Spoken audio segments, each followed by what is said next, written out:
Ladies and gentlemen, boys and girls, welcome back. My name is Nadia Sands. This, of course, is Learn How to Edit Stuff, and if you haven't noticed, there's a tiny little global pandemic happening outside, which means that a lot of people are inside and probably wanting to learn how to edit stuff, which means that my SEO for this channel that I made years ago is actually gonna pay off soon, I think. I don't know. We're not gonna talk about that. What we are going to talk about today, all right? This is very exciting stuff. The one thing I want to talk to you about during a global pandemic is absolutely, without a doubt, keyframes. This video is going to be a keyframe masterclass. What are keyframes? How do they work? How do I utilize them? What are the different types? How do I work with curves? All the different things that you've been up late at night thinking about keyframe wise, we're gonna answer all those questions today. I will be working in Adobe After Effects. You guys may be working in some other program, but if that program has keyframes in it, then the knowledge and what we're gonna be talking about today will apply to you as well. All right, before we get started, there are two things I wanna run by you guys. Number one, in the video description below, you will find a link to join my Learn How to Edit Stuff Discord. This is a Discord server where editors and editors alike can come and talk about keyframes and whatever else. I'll post tutorials in there before they go up on YouTube. You can suggest tutorials for me to do. It's a great little community that we've built. Links in the video description below. And number two, wash your damn hands and stay the f inside, you psychopaths. There is some crazy happening out there, and everybody needs to stay safe. Everybody needs to stay indoors, and everybody needs to sit down at their computer, open up Adobe After Effects, sit back, relax, wash your hands, and let's just talk about keyframes. After Effects is open, your hands are washed, and we're diving right in, and we're gonna talk about what are keyframes. If you guys see all of my sequence titles over here, this is kind of the list. Okay, anyway, what are keyframes? Keyframes are inputs you can add to animatable properties in whatever program you're using. You can assign them a value, and that value will change over time. And today we're gonna work with the Fantastic Four of keyframes. I just coined that term, not really, it's a movie. Anyway, it is position, rotation, scale, and opacity. Those are the four that we're gonna be working with today, but keyframes will go to any animatable property in any program that you are using, but we're gonna use these to demonstrate the masterclass. Okay, so keyframes, how do they work? They work exactly like getting directions in your favorite mapping application. You have a starting point, you have an ending destination, you can also make stops in between if you want to, but sometimes that just complicates things and adds a lot more time to your journey than expected. But when it comes down to it, it is just a starting and an ending point. And if I click on my layer here, I can hit P on my keyboard for position, S for scale, R for rotation, and T or transparency for opacity. And those will kind of bring up those values in After Effects, whatever software program you're using. I'm sure you'll be able to find these as well. Now, specifically in After Effects, what I would recommend doing is coming right up here to Edit and going to Keyboard Shortcuts and type in Scale Key. And you're gonna click right here under Shortcut, and you're gonna set it to something simpler than the After Effects default. So what I would recommend doing is Alt-S for scale, Alt-R for rotation, Alt-P for position, and Alt-T for opacity. So you're just using Alt as your modifier and not Shift-Alt, which I believe is the After Effects default. Too confusing, just one key and the letter, that's way simpler. So once you've gone ahead and set your keyframes, because you're smart, you're gonna come down here and you're gonna set a keyframe. I just have a red square in After Effects, nothing really crazy going down here. I'm going to hit Alt-S for scale, and you will see that it makes this little stopwatch icon blue. It also adds a keyframe over here on the left-hand side, and it adds a keyframe over here on my timeline. Now, there are three different indicators when you have keyframes happening, and you're gonna pay attention to all three of these because they can get confusing. Now, keyframes work over time. So if I were to come right down here to 1 second and increase the scale, you will see that it puts another keyframe down on my timeline, and now that scale will happen in between each keyframe. So that is how it works. You have your start destination, which is over here, you have your end destination, which is right here, and the time in between is the traveling. I'm really gonna be leaning on this map metaphor. I just want everybody to understand that right now. All right, so now that we've done a very basic keyframe animation, you should know that there are three different types of keyframes. There is a linear keyframe, a Bezier keyframe, and a hold keyframe. And to demonstrate all three of these, we're just gonna come right over here to the keyframe types, and I'm gonna play this sequence. Check it out, everybody. Linear over here on the left-hand side, moving very robotically, very kind of uniformly across all the different parameters. Bezier is a lot smoother of a movement. It is moving a lot more organically, and it has some life to it. And hold keyframe basically is just the equivalent of stop motion keyframes. You can use these sparingly if you're gonna do something like that, but it basically just hits one position, clicks over to the next, and then goes back up to its original position. Nothing really crazy crazy going on with hold keyframes. We're really going to be focusing a lot on Bezier keyframes today because that is the keyframe type that's going to give you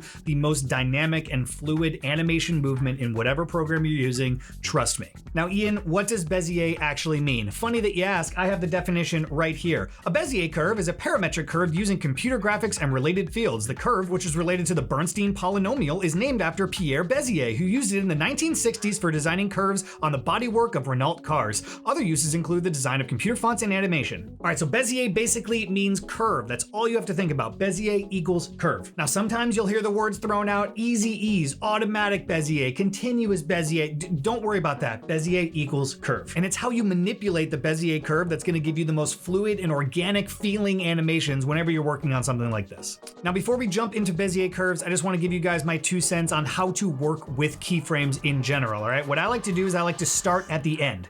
So if I know that I want this square to land exactly where it is now after 1 second, I'm going to set my keyframes for what I want to animate. So in this case, scale, rotation, and position, Alt, P, S, and R on the keyboard to set all 3 of those keyframes. And now I'm going to work backwards. And the reason that I like to work backwards is because I always like to know where it's going to end up, and how we get there is kind of the mystery, right? So maybe I want this to rotate a bunch, scale up from nothing, and it is going to come from the left-hand side of the screen. And now if I play this, there you go. It's doing exactly what I want it to do, and it's landing exactly where I want it to land. And the whole benefit of working backwards is so that you know what the end result is going to be, which is it landing right here. And how we get there is now maneuverable. Instead of it coming from the left, I can just move this over to the right, and now it's doing the exact same thing, but coming from a different direction, but it is landing in the same place every time. So my advice to you with working with keyframes in whatever software is start from the end and work your way backwards, because where it lands and where your animation finishes is almost more important than how it gets there. And now the moment you've been waiting for.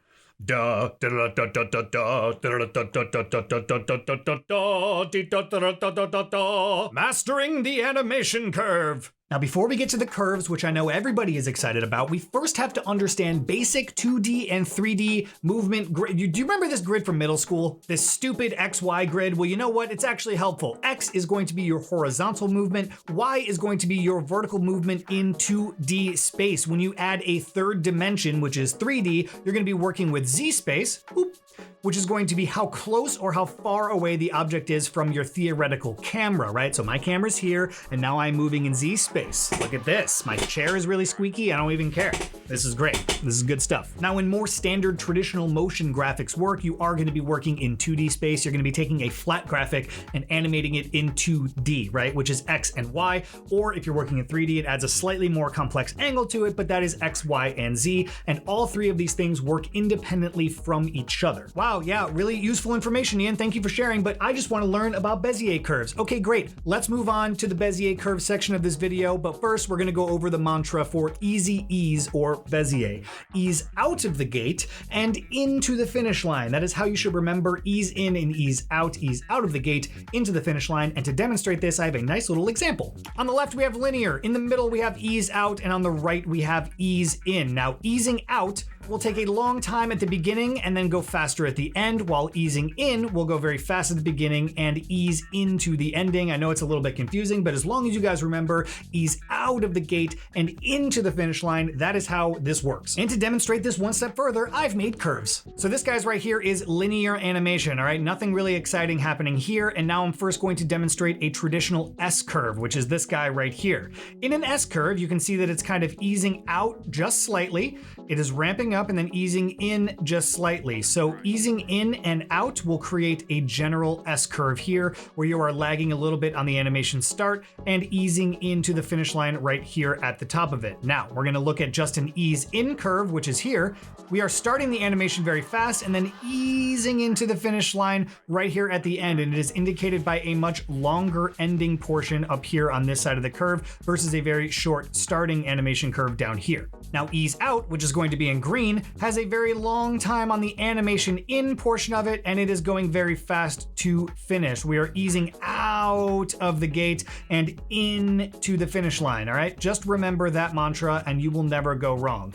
This looks like some weird Italian design that I'm not gonna get into right now, but you understand my point, I think. I hope. Do you understand the point? I'm hoping you understand the point. We are easing out of the gate and we are easing into the finish line. By the way, all three of these examples are the exact same keyframes down here. They are all the exact same amount of time, but the animation is very, very different. So I'm gonna let this roll for just a minute. And I just want you to take in the beauty of this example. Wow, brilliant. All right, now we're gonna do a real world example of this, guys. Check this out. I know that I want my square to end exactly where it is right now, and we're just gonna work with position so I can show you guys exactly what I was talking about throughout this whole video. Alt-P to set a position keyframe. Gonna go back to the beginning and just move this guy over to the left-hand side of the screen, and now we have a nice, boring, linear animation moving from left to right. Now, in After Effects, I can come over here and right-click on position and go to Separate Dimensions, which is going to give me independent control over the X and the Y position. Since I'm only using the X position here, that's the only curve that we're going to focus on. So I'm going to click on the X position, hit F9 on my keyboard to enable the Bezier curve, and then come right up here to this little graph right here, and you can kind of see the S curve right in there. I bet you didn't know what that was until today's video. Fantastic. Click on that graph editor and it will show you the S curve that we have created from Beziering those keyframes. Now, what do I want to happen here? I want this to ease into the final part of the animation. So what I'm going to do is pull my starting keyframe all the way over to the left on the Bezier handle, and I'm going to ease in to the finish line. And this is what an ease in curve looks like. You can see it's starting very fast now, and it is easing into the finish line and is going nice and slow towards the end of that animation.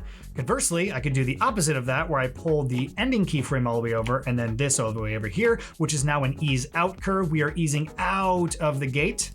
So now it's going to take a very long time to get there, and it will snap in towards the end. So depending on what you want to do with your animation will depend on the curve that you're using. If you're really boring and you don't want to go too crazy with ease in or ease out, you can just make yourself a standard S curve, and then you'll kind of get the best of both worlds.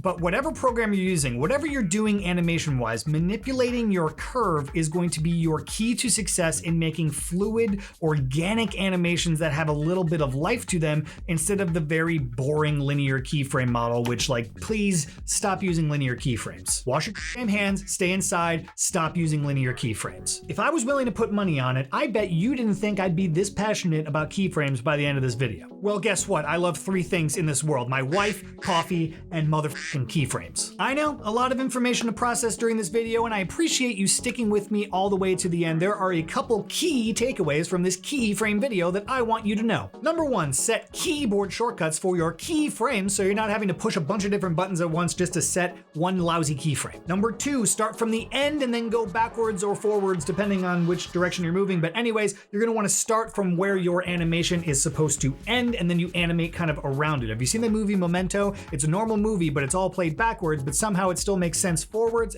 Start from the end and then work backwards. And last but not least, number three, master the curve. Bezier equals curve. You're gonna ease out of the gate and into the finish line. That will give you that nice S curve, and then you're gonna manipulate the curve depending on what style of animation you want out of your motion graphics. I wanna now take the time to thank you so much for watching this video. Thank you for staying inside. Thank you for washing your hands, and thank you for subscribing to the channel and also checking out the last video that you missed. We do them here weekly at Learn How to Edit Stuff. I'm gonna try to live stream during this quarantine a little bit more. Subscribe, check out the last video, Discord link in the video description, and I will see you next time.